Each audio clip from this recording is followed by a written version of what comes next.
Glória a Deus.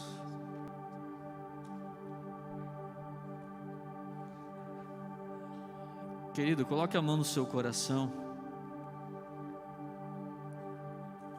E antes de nós compartilhar a palavra, nós cantamos o nome de Jesus cura, liberta, é poderoso.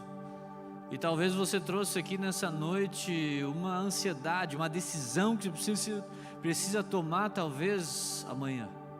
Um problema que precisa resolver. Talvez uma colheita que precisa ser feita.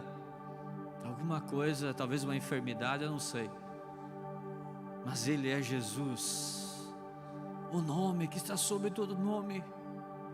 Ele é Jesus que nos entende, Ele é Jesus que nos ama, Ele é Jesus que nunca desistiu de nós.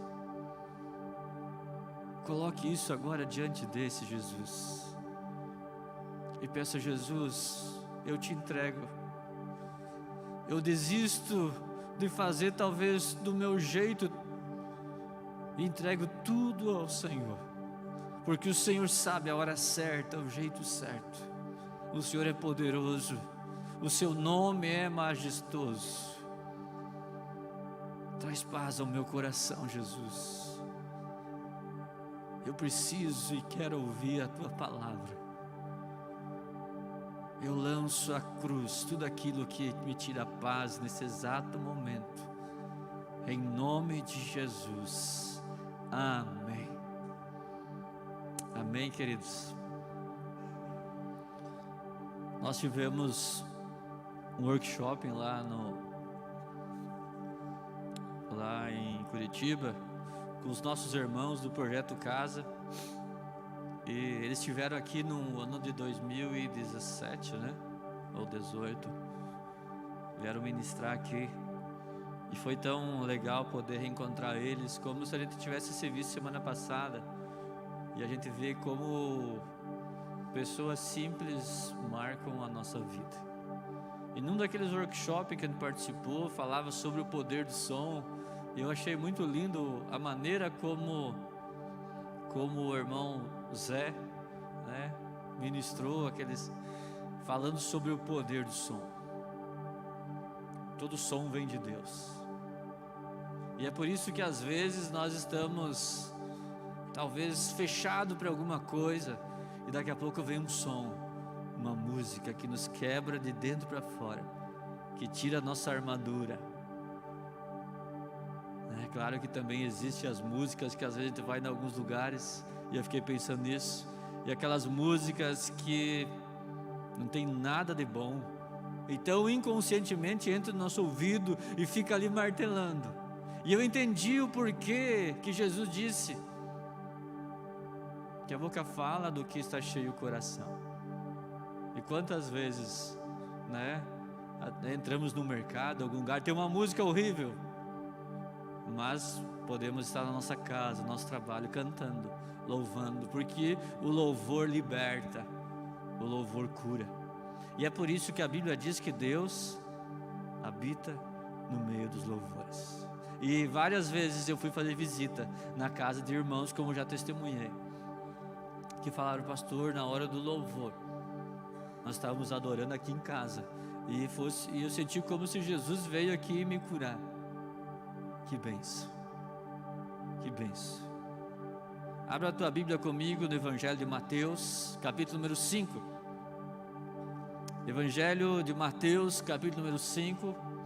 Essa palavra Deus estava ministrando no meu coração antes de ir para Curitiba. Eu comecei a escrever ela e eu disse assim: Deus, eu vou deixar ela pela metade,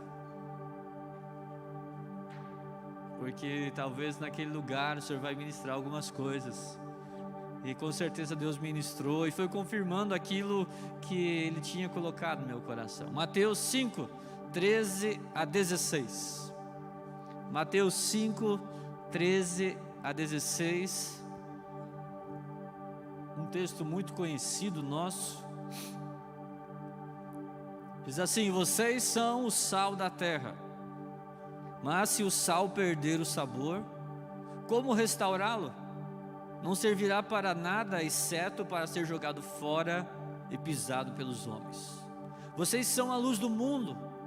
Não se pode esconder uma cidade construída sobre um monte. E também ninguém acende uma candeia e a coloca debaixo de uma vasilha. Pelo contrário, coloca num lugar alto, apropriado, e assim ilumina a todos os que estão na casa. Assim brilha a luz de vocês diante dos homens, para que vejam as suas boas obras e glorifiquem ao Pai de vocês que está no céu. Que palavra maravilhosa de Jesus para nós. Eu creio que esse talvez é um dos textos mais lidos e mais conhecidos por todos nós. Mas também, por outro lado, é um dos maiores desafios para todos nós, como os discípulos e servos de Jesus. Não aqueles que carregam um nome escrito num hall de uma igreja, não aqueles que têm um título, mas homens e mulheres que andam com Jesus, cristãos. Você sabe quando foi a primeira vez que os discípulos foram chamados de cristãos? Está escrito na Bíblia, é interessante, né? Porque você nunca pensou de onde que surgiu a palavra cristão? A gente é tão acostumado a falar, eu sou cristão, mas da onde que surgiu, onde que foi a primeira vez que eles chamaram cristãos? Teve uma primeira vez. Atos 11, 25 e 26, diz assim: então Barnabé foi a Tarso procurar Saulo, e quando o encontrou, levou para Antioquia. Assim, durante um ano inteiro, Barnabé e Saulo se reuniram com a igreja e ensinaram a muitos. Em Antioquia, os discípulos foram chamados pela primeira vez de cristãos. O texto não traz muitos detalhes. Diz que eles ficaram um ano inteiro naquele lugar, um ano inteiro se reunindo com uma igreja, ensinando, transmitindo os princípios que eles haviam visto Jesus fazer, aprendido com Jesus, visto alguém falar que Jesus fez, porque não tinha a Bíblia escrita como nós temos hoje. Aliás, o que tinha escrito era muito pouco, eram 5 livros, o Pentateuco. Eles tinham muita pouca coisa escrita, eles não tinham nada de apostila, nenhum curso, nada. Mas eles passaram o ano inteiro ensinando. Eles viveram de tal maneira que as pessoas olharam para eles e identificaram eles como cristãos. Eles passaram ali servindo, porque com certeza eles aprenderam a servir com Jesus. E falar em serviço, eu quero abrir um parênteses aqui. Eu quero nessa noite aqui honrar um casal. Eu como pastor fiquei muito orgulhoso, um orgulho sim, um orgulho santo, e fazer parte dessa igreja aqui. Tem um casal, Lorena e Frida, eles foram junto com nós para Curitiba, no encontro de jovens, na formatura do filho Kleber, filho da casa, um futuro pastor, que talvez já tenha esse DNA muito antes de um título. E fizeram a sua inscrição, e agora a gente começa a entender, eles iam ficar na casa de um irmão lá do pastor Jonas, e por algum motivo o pastor Jonas, algum motivo não, seu sogro ficou doente, ele foi para São Paulo, e os irmãos se inscreveram para participar do encontro, participar da conferência. E certa hora eles passaram pela cozinha e viram naquela cozinha muito trabalho para fazer e pouca gente para trabalhar. Não se aguentaram. Daqui a pouco olhamos lá para dentro, estavam eles lá servindo, porque cada um dá aquilo que tem. Cada um dá aquilo que tem. Tinha outros irmãos aqui que falaram: pastor, eu gostaria de ir junto para servir, mas não vou poder por isso, não vou poder por aquilo. Servir. E quando eu passei naquela cozinha, vi os irmãos ali com mais alguns irmãos servindo, eu fiquei preocupado. Não pela qualidade da comida ou se iam vencer o trabalho, não, porque a comida estava excelente e o trabalho foi excelente. Mas eu fiquei preocupado que as pessoas que estavam ali eram as mesmas pessoas que há 25 anos ou há 20 anos estavam ali, quando eu coloquei o pé a primeira vez naquele lugar. E eu fiquei preocupado, meu Deus, essas pessoas não vão ficar para semente.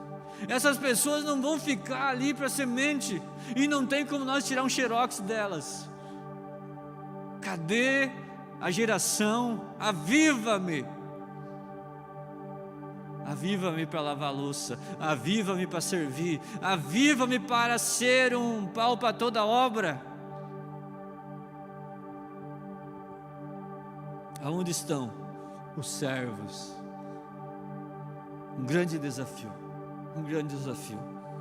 Aqueles homens e aquelas mulheres estavam ali seguindo a Jesus,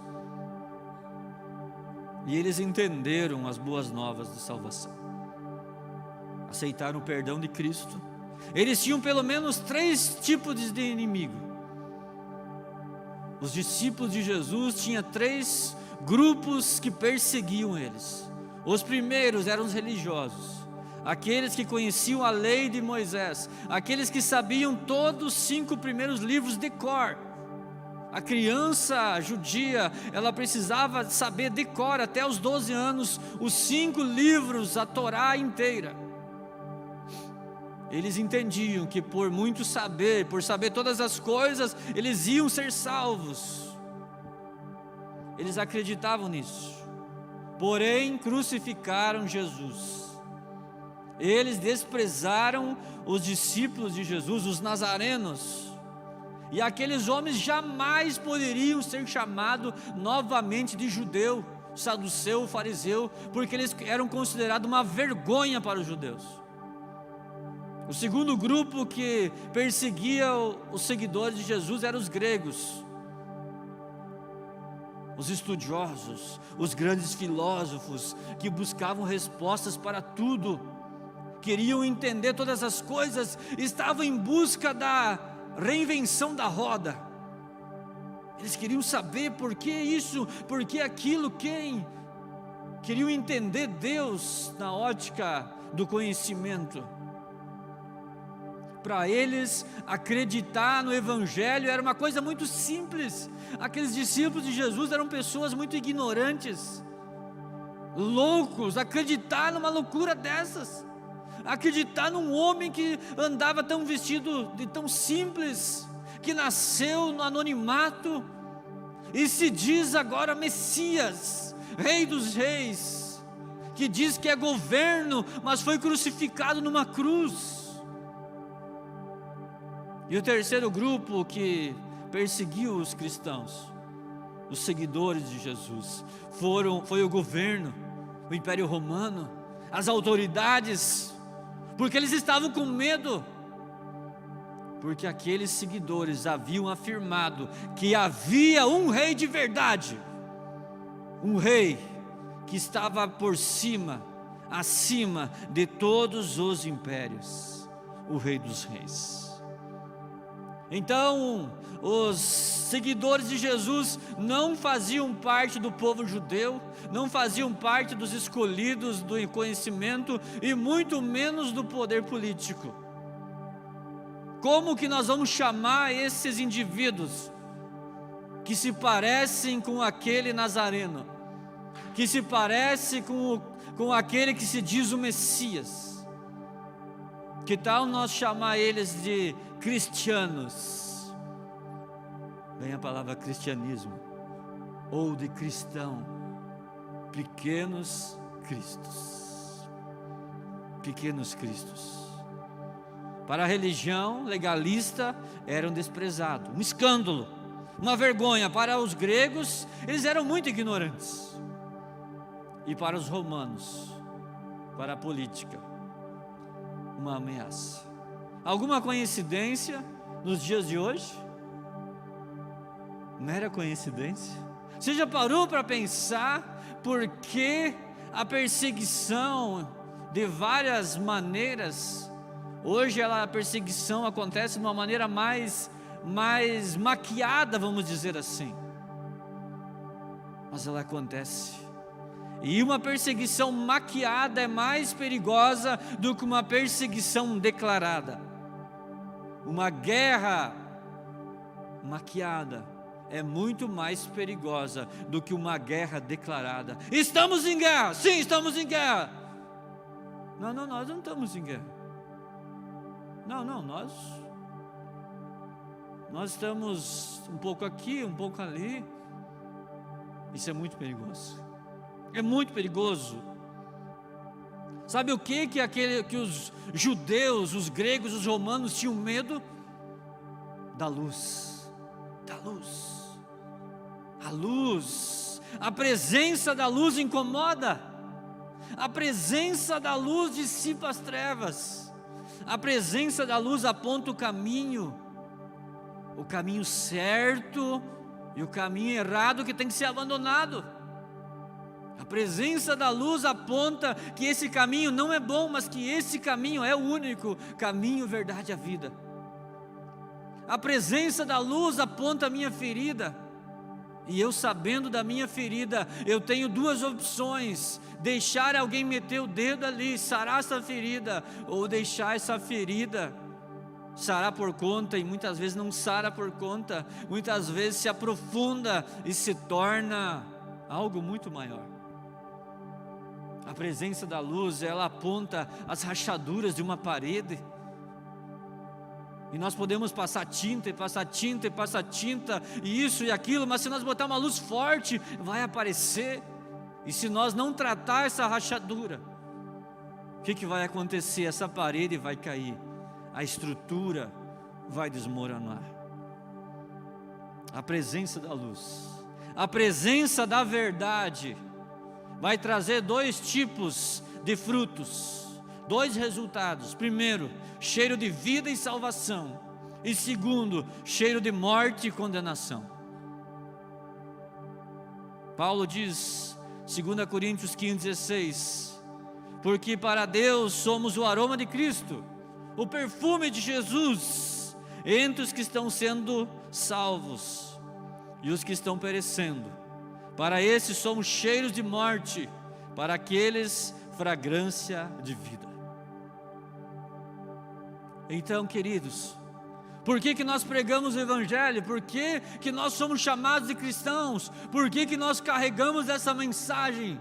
Em primeiro lugar, para salvar todo mundo, mas nem todo mundo vai querer, por isso eu nem convido, por isso eu nem falo mais, mas essa mensagem tem que ser pregada para salvação e para condenação, porque vai chegar o dia, e está chegando, que todo mundo se encontrará na presença de Deus, e Deus vai dizer: e aí, meu filho, você ouviu a palavra, você recebeu o convite, você recebeu alguém, e você não quis, vai para lá. Você quis, vem para cá. É assim, o Evangelho não é uma opção, o Evangelho é o caminho, a verdade, a vida, mas nem todos vão querer, e daí? O nosso papel, o meu papel é pregar. Se a pessoa não quiser, infelizmente eu tenho que dizer, o problema é dela, a responsabilidade é dela. Assim como nós lançamos a semente na terra, regamos, limpamos, mas nenhum de nós tem o poder, glória a Deus, de fazer essa semente crescer. Assim também é o Evangelho. Nós somos chamados a semear, a falar de Jesus para essas pessoas, mas nem todos vão querer. Infelizmente, é verdade isso, nem todos vão querer esse excelente negócio que é entregar nossa vida toda bagunçada e pedir para Deus organizar ela, e Ele organiza muito bem, e Ele nos dá muito mais do que pedimos ou pensamos. Todos precisam ter a oportunidade. Todos os seres humanos do mundo precisam ter a oportunidade de ouvir que Jesus morreu na cruz por eles, que eles precisam se arrepender, precisam receber a Cristo. Todos precisam, mas nem todos vão querer. Aí já não cabe a nós decidir por eles. A religião rejeitou a luz, porque Jesus veio para mostrar como as pessoas estão por dentro e não por fora. Jesus não estava interessado na roupa deles, na religiosidade deles, em quantas vezes eles se sacrificavam, em quantos bezerros eles matavam. Jesus estava interessado em sarar o coração deles, porque Jesus sabe que se por dentro está bom, por fora vai estar ainda muito melhor. Jesus sabe que a cura vem por dentro. Se nós somos espiritualmente saudáveis, nós seremos saudáveis emocionalmente, fisicamente e financeiramente. Primeiro começa por dentro. Quantos irmãos aqui com certeza poderiam vir aqui testemunhar e dizer: olha, quando eu realmente entreguei minha vida para Jesus, quando eu entendi, as coisas começaram a entrar num trilho, começaram a dar certo. O que acontece muitas vezes? Não, depois que eu arrumar a minha vida financeira, depois que eu largar isso, largar aquilo, daí eu vou andar com Jesus. Isso é contramão. Isso é a mesma coisa que você ir lá no hospital, ter um diagnóstico e dizer para o médico: deixa que eu me curo sozinho, e quando eu me curar eu venho aqui conversar com o Senhor novamente. Mas se nós entregamos, se a cura começa por dentro, e era isso que os religiosos não entendiam, não queriam, porque não aparece, porque a luz expõe a gente. Para os gregos, aquele ensino de Jesus era muito simples, era um feijão com arroz muito simples: ame ao próximo como a ti mesmo, venha a mim todos vós que estão cansados e sobrecarregados, eu vos aliviarei, o reino do meu Pai tem muitos lugares, venham para mim. Era muito simples para eles isso, eles não conseguiam entender, eles preferiam buscar suas fábulas, suas filosofias, seus conhecimentos, e eles eram, assim como era a inteligência deles, era o coração deles vazio, eram tão cheios de conhecimento. Como diz Augusto Cury, o homem conhece outros planetas, quer habitar em outros planetas, quer conhecer outros planetas, mas não conhece a si mesmo, não conhece o seu potencial, não conhece quem ele é em Deus, não conhece a sua identidade em Deus. Olha o que Deus fez na vida do Augusto Cury. Leia o testemunho dele um dia. Um homem que não acreditava em Deus, um homem que queria provar tudo. Eu quero ver se Deus existe, não sei o quê. Um dos autores cristãos que mais escreve, algo fantástico. O dia que você lê um livro dele, você vai ver como as coisas complicadas podem ser simples. Já o governo corrupto daquela época, a luz mostrava para eles que, embora eles tivessem o domínio, embora eles ditassem as regras, um dia eles teriam que prestar contas a um rei soberano, quer queira, quer não. E é isso que assustava e assusta hoje todos aqueles que estão no governo, porque há um rei que dá autoridade, mas ele cobra sobre essa autoridade. Há um rei que precisa ser prestado contas. E é por isso que o governo de ontem, a política de ontem e os governos de hoje, muitas vezes querem apagar a luz, porque aquilo que se faz no escuro ninguém vê, mas se a luz está ligada, logo vão ver. Mas com o governo de Roma foi diferente. Quando eles tentaram apagar a luz brilhou cada vez mais, e mais, e mais, e mais, como diz a Bíblia, até ser dia perfeito. Cristãos, homens e mulheres, se fizeram lenha, incendiados por uma verdade que não muda e nunca vai mudar. Hoje estamos aqui, glória a Deus, de portas abertas, ensinando na nossa casa nossos filhos, mas poderá um dia chegar um tempo onde talvez vão ter que fechar essas portas, talvez vai existir algumas coisas, mas querido, jamais, jamais, jamais, jamais vão conseguir apagar a verdade, vão conseguir apagar a luz, porque eu e você somos a luz do mundo. Nós somos a luz do mundo. Que honra, que privilégio ser chamado cristão. Isso é uma honra, é uma responsabilidade, é muito grande. Vocês são o sal da terra. E é interessante que aqui, quando Jesus estava falando, tinha gente que recém estava se convertendo, tinha gente que estava chegando agora, tinha gente que estava ali, conhecia toda a Torá de cor, e viu que tudo aquilo não valia nada sem Jesus. Ali tinha gregos, romanos, que entenderam que Jesus é o caminho, a verdade, a vida. E para todos eles, conhecedores da lei, da filosofia, da política, Jesus disse a mesma coisa: vocês são o sal da terra. Ele não disse vocês se tornarão, vocês são com aquilo que vocês têm.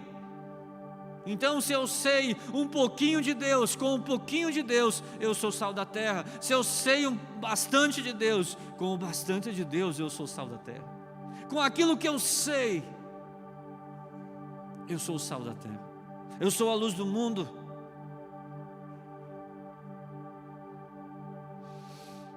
Hoje, vocês são o sal da terra. O sal tinha e tem pelo menos duas funções. Primeiro, temperar, salgar. E segundo, conservar, manter a carne pura. Naquela época, naquele contexto que Jesus estava falando, ali era um lugar de muito peixe. Você imagina como levar um peixe de uma cidade para outra, 100 quilômetros, 200 quilômetros, sem estragar? Sal. Eles enrolavam aquele peixe no sal e poderiam andar quantos quilômetros quisessem, porque o sal conserva, o sal mantém pura aquela carne, o sal afasta as varejeiras e todas as coisas. Como que o pessoal lá no Rio Grande do Sul, na época das charqueadas, transportavam a carne sem caminhão câmera fria, sem câmera fria para carnear um boi inteiro e guardar lá. Como que eles faziam?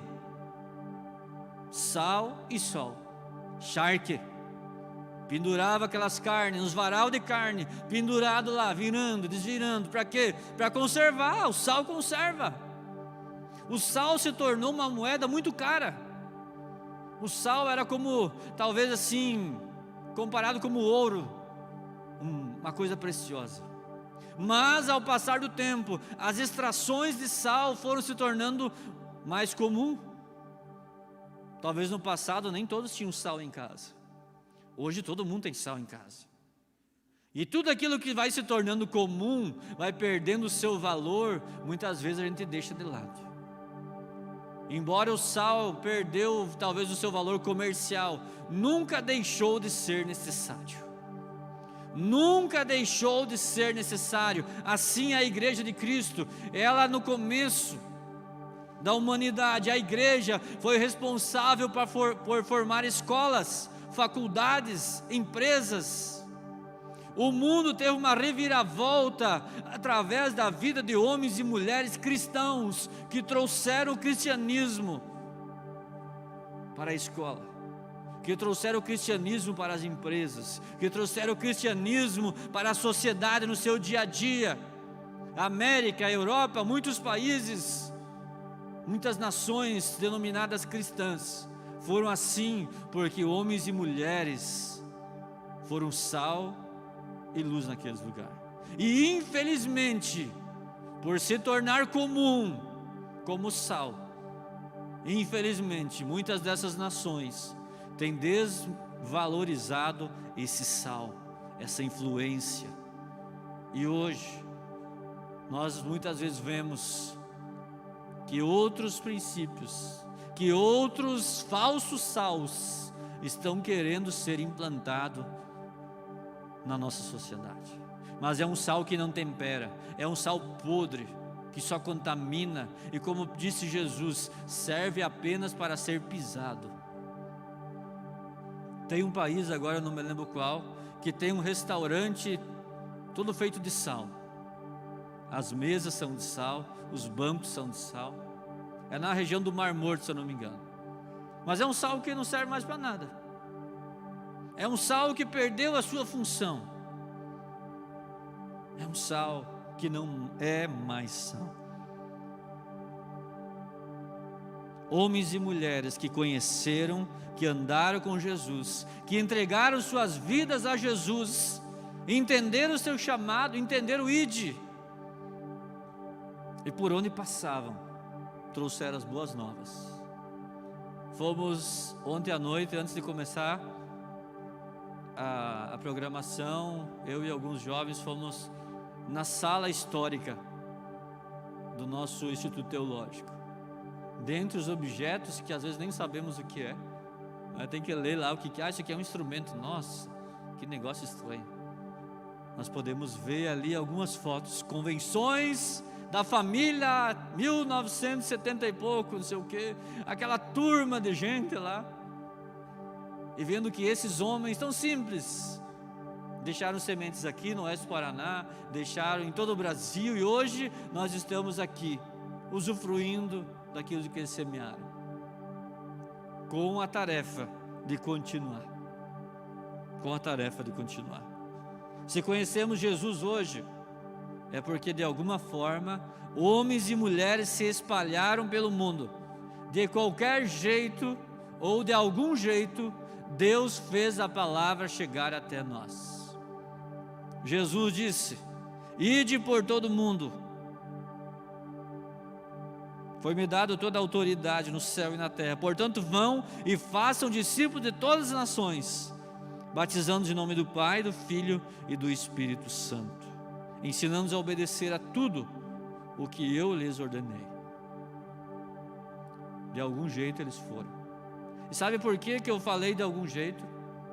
Ou de qualquer jeito? Ou de alguma forma, seja pela sua própria vontade ou por uma vontade maior, eles foram? Porque no início, quando veio o Espírito Santo, lê lá em Atos, o pastor César ministrou sobre isso ontem, eles receberam o Espírito Santo. E a presença do Espírito Santo na nossa vida é algo tão maravilhoso. Quando nós temos um encontro com o Espírito Santo, aquele momento assim, onde Ele nos enche, nós não queremos mais sair daquela atmosfera, não interessa se já estamos ali 2 horas ou enfim, é algo que nos preenche. E eles estavam ali todos, toda a luz junto. Olha como é bonito, toda a luz junto. Olha, gente, nós somos cheios do Espírito Santo. O sal estava tudo junto, o saleiro estava cheio de sal. E Jesus disse: gente, mas não é para isso que eu vim para vocês. E eu pergunto para você, o ide foi uma sugestão de Jesus? Foi um conselho de Jesus? Ou foi uma ordem de Jesus? Para ilustrar essa pergunta, ou para responder essa pergunta, eu quero contar a história da Sophia Miller. Uma história que me impactou, eu não conhecia ainda, também foi contado lá.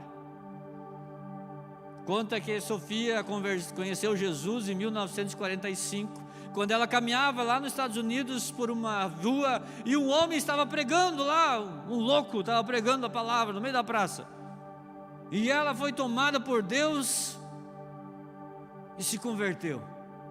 Passado 4 anos, ela diz: eu quero ser missionária. Ela sai da América do Norte em direção para a Colômbia, numa canoa, num pequeno barco, anda por 1000 quilômetros na água, e de alguma maneira se perdeu na Amazônia. E aquilo que parecia ser algo inesperado era um propósito de Deus. Ela entra na Amazônia, no Rio Negro e em Zana, aonde plantou mais de 50 igrejas naquele lugar. Mais de 50 tribos começaram e conheceram Jesus Cristo, foram transformados porque uma mulher se perdeu naquele lugar. E certo dia, depois de um tempo, uma vez por ano, ela fazia uma conferência naquele lugar, no meio dos índios. Eles se encontravam num lugar, e pelo menos um representante de cada tribo ia lá. E alguém um dia perguntou: mas Sofia, e sobre o teu chamado, o que você me diz? E ela diz: eu jamais tive um chamado. Eu li uma ordem e obedeci. Eu jamais tive um chamado. Eu só li ali, Jesus disse ide, então tá bom, eu vou. Não precisa mais um chamado, porque Jesus já chamou. Para ela, o que havia na palavra de Deus era suficiente. Já era forte o suficiente para estar 40 anos da sua vida na selva, sozinha, falando de Jesus para aqueles que ainda não tinham ouvido. A agenda dela era de manhã alfabetizar os índios, à tarde pregar a palavra e à noite descansar e tirar dúvida daqueles que queriam. E às vezes a gente vai fazer uma visita na casa de alguém e tem alguns irmãos que são assim, simples. E tu pergunta: irmão, o que aconteceu aqui? Pois é, pastor, eu orei, estava aqui, meu animal estava doente, ou isso, aquilo, e eu orei, porque Deus disse que a gente tem que orar. Eu orei e Deus curou. Meu Deus, que simplicidade é essa? Eu preciso disso, eu preciso dessa simplicidade. Deus, acabou. O Senhor disse que eu tenho que pedir, me ajuda. Uma fé, uma simplicidade, algo que não está num livro, que está num curso. Talvez nem todos de nós vamos para a floresta amazônica. Talvez nem todos vamos fazer o que a Sofia fez. Mas todos nós temos a oportunidade de ser o sal do mundo e a luz. O sal da terra e a luz do mundo. A oportunidade todos os dias. Todo avivamento ele começa com obediência. Obediência. No início o Espírito Santo desceu. Os discípulos estavam ali alegres, glória a Deus. Pedro e Marcos, ou João, agora não me lembro, era discípulo. Todos os dias eles iam para orar no templo, como de costume, diz a palavra. Então quer dizer que eles tinham um costume, todos os dias, e tinha um mendigo ali, e eles pegavam uma moedinha, uma moedinha, e aquele dia cheio do Espírito Santo, mas esqueceram as moedas. Mas eles estavam ali, e o mendigo: ô Pedrão, me dá uma moeda aí, e ele botou a mão e disse: olha, prata ou ouro eu não tenho, mas o que eu tenho eu te dou. Deu a mão: levanta em nome de Jesus, homem. Estava cheio do Espírito Santo. E descobriram que a prata e o ouro não era mais importante. O mais importante agora era o que estava dentro deles: o Espírito Santo. Aquele que cura, aquele que liberta. Pois bem, se o sal não quer sair, vamos fazer ele sair. Deus conversa com os seus anjos lá, disse, Atos 8:1, naquela ocasião, desencadeou-se uma grande perseguição contra a igreja em Jerusalém. Todos, exceto os apóstolos, foram dispersos pela região da Judéia e da Samaria. A perseguição foi o combustível que Deus usou para aquele povo se espalhar, porque ninguém queria ir para Samaria. Aqueles samaritanos têm que ir para o inferno, aqueles caras são cabeça dura, aqueles caras nos perseguem, eu não vou lá pregar para eles, eu vou ficar aqui, estou cheio do Espírito Santo. Veio uma perseguição, e agora, se eu ficar eu morro, então eu vou. E por onde eles passavam, eles pregavam, e por onde eles passavam, manifestavam a luz, o sal. E até hoje, a palavra continua viva. Perseguição foi o combustível, a pandemia foi o combustível, foi uma peneira, está sendo uma peneira.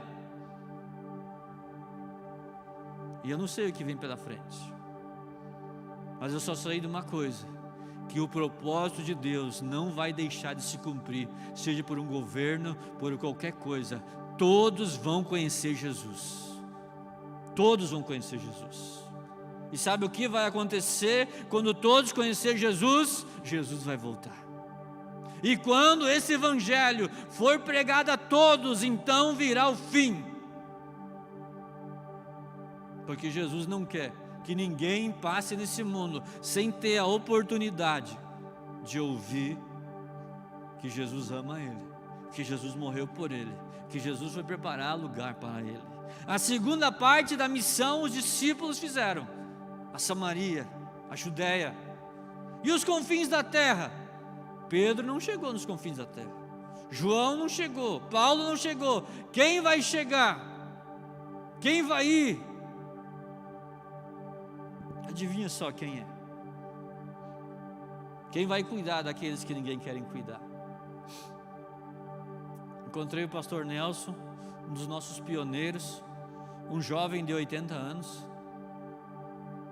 Vai saber por que é jovem, porque se você conversar com ele, ele tem plano para mais de 100 anos de vida. Está reformando uma estrutura que ele comprou lá em Praia Leste, lá no litoral do Paraná. 80 anos com um martelete na mão, quebrando parede. Mandou umas fotos para mim agora. Perguntei: pastor, como é que está a obra lá? O que nós podemos fazer? Mandou umas fotos lá. Olha, estamos fazendo isso e aquilo, e precisamos. Ele me encontrou lá e disse: você sabe sentar cerâmica? Eu disse: pastor, não sei. Estou precisando de alguém para sentar cerâmica. Estou precisando de alguém para me ajudar. A esposa dele, dona Adelaide, mandou uma mensagem para mim e disse: amanhã 6h30 o pastor vai lá para ajudar na obra, na reforma. Uau! Sal e luz.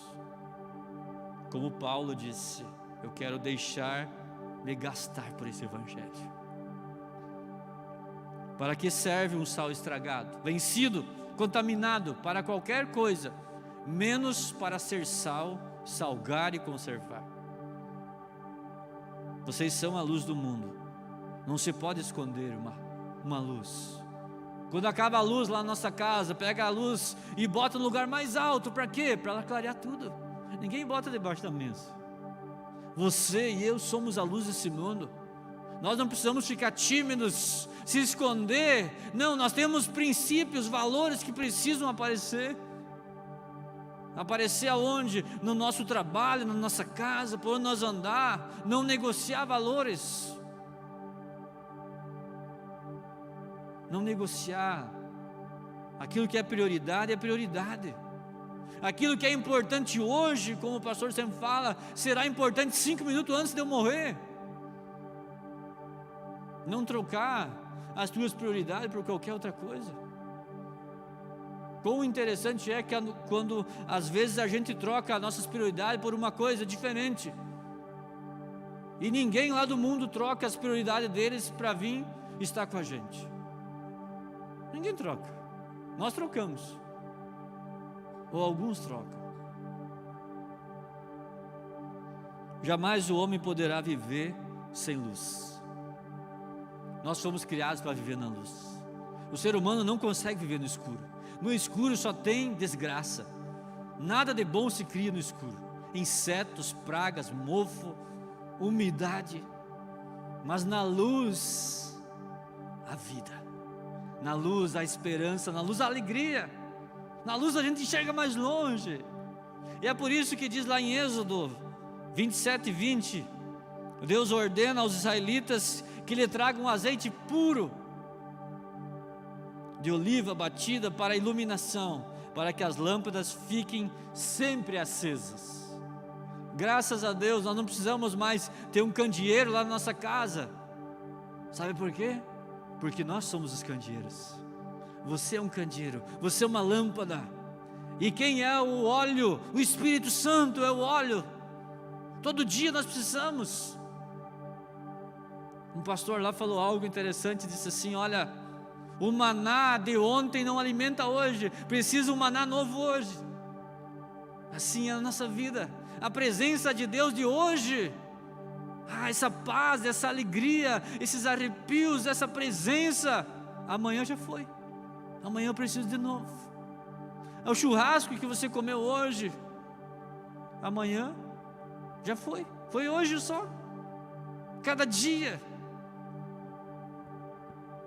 O que a nossa cidade, a nossa nação, o mundo mais precisa, está em nós, está em mim, está em você, está na igreja de Cristo.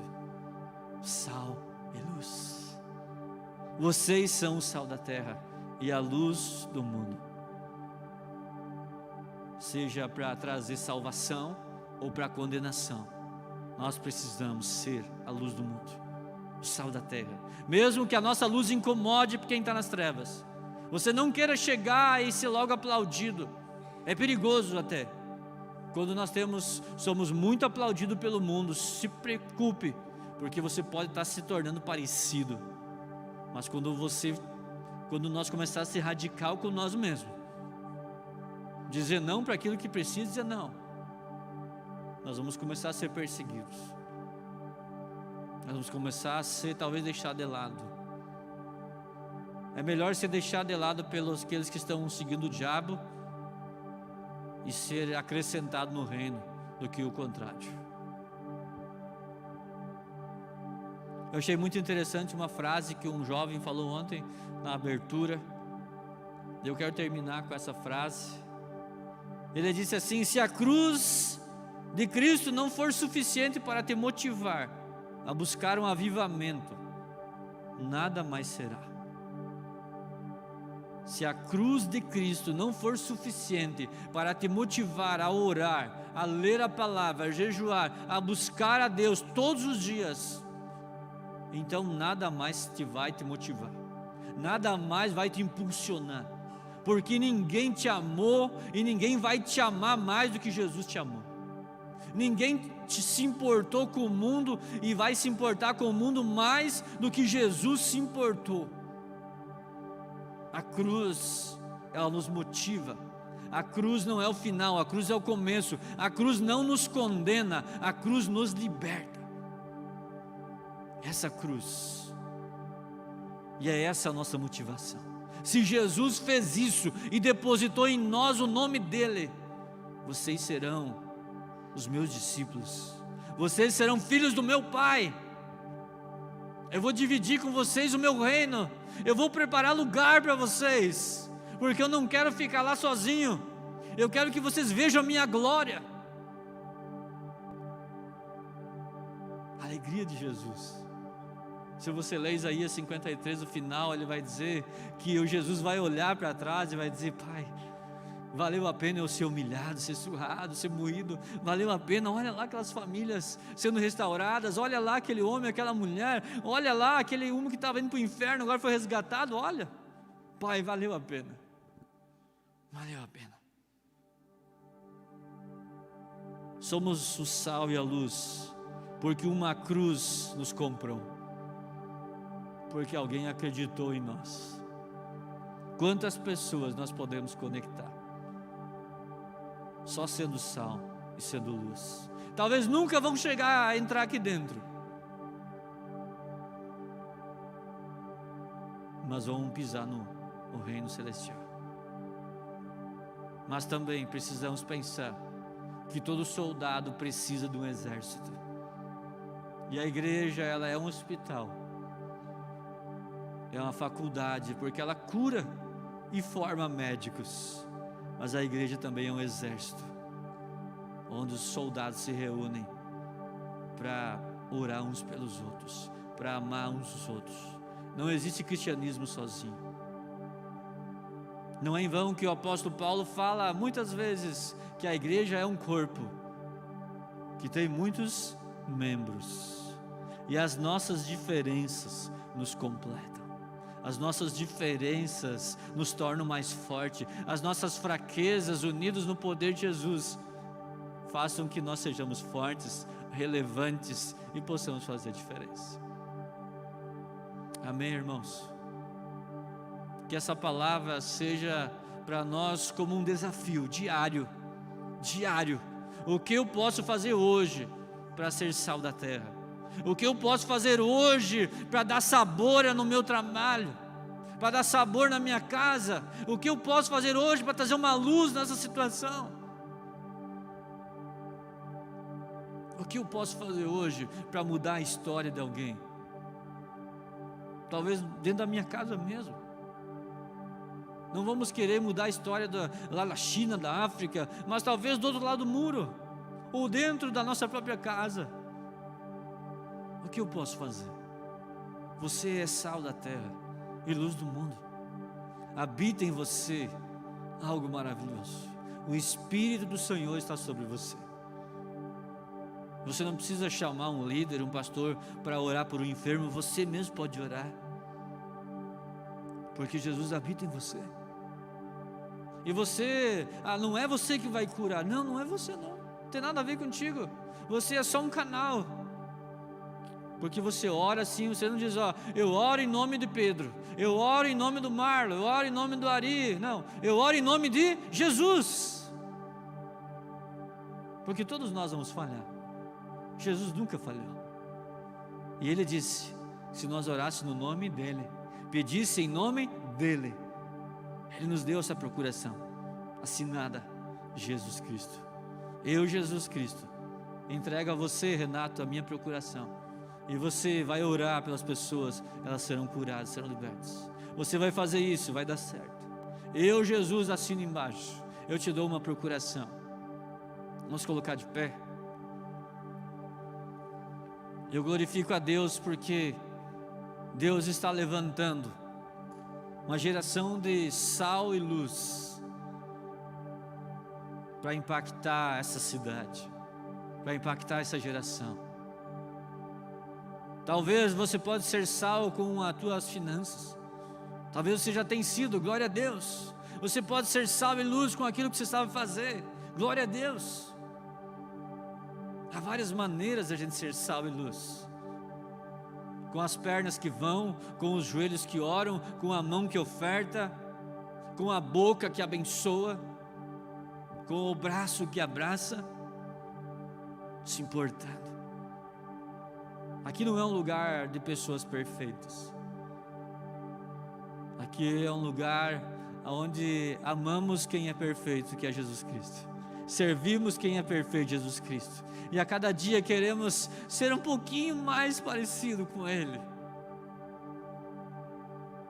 O cheiro dEle, que a presença dEle, com o amor dEle. Pai, em nome de Jesus, obrigado, Pai. Poder te chamar de Pai é algo extraordinário. Não há palavras para dizer o quão bom é te chamar Pai. Pai querido, porque um dia o Senhor nos comprou naquela cruz. E se não bastasse isso, ser chamado de filhos, o Senhor coloca em nós a oportunidade de manifestar essa luz que cura, que liberta, de manifestar esse sal que purifica, que dá tempero. Senhor, quantas vezes nós nos sentimos incapazes, quantas vezes nós temos medo, quantas vezes nós ficamos acanhados.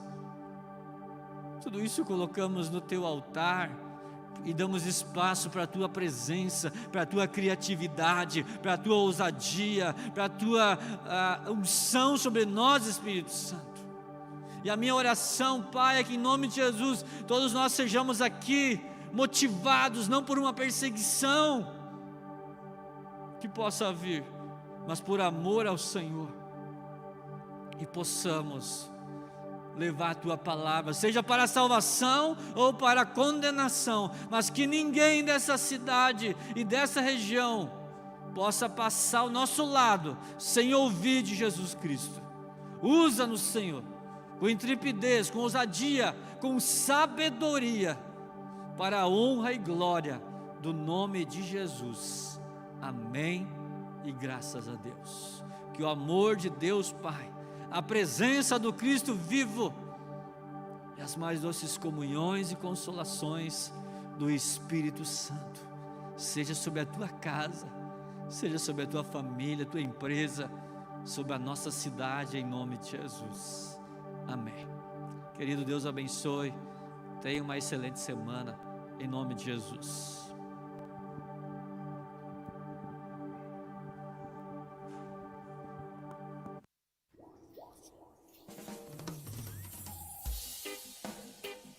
Yeah.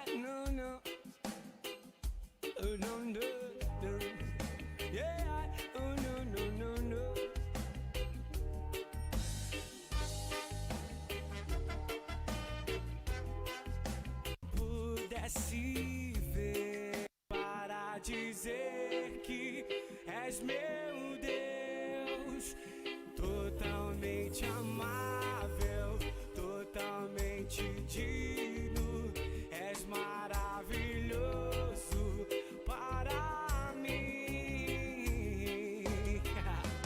Rei sobre todos, tu és exaltado, entronizado.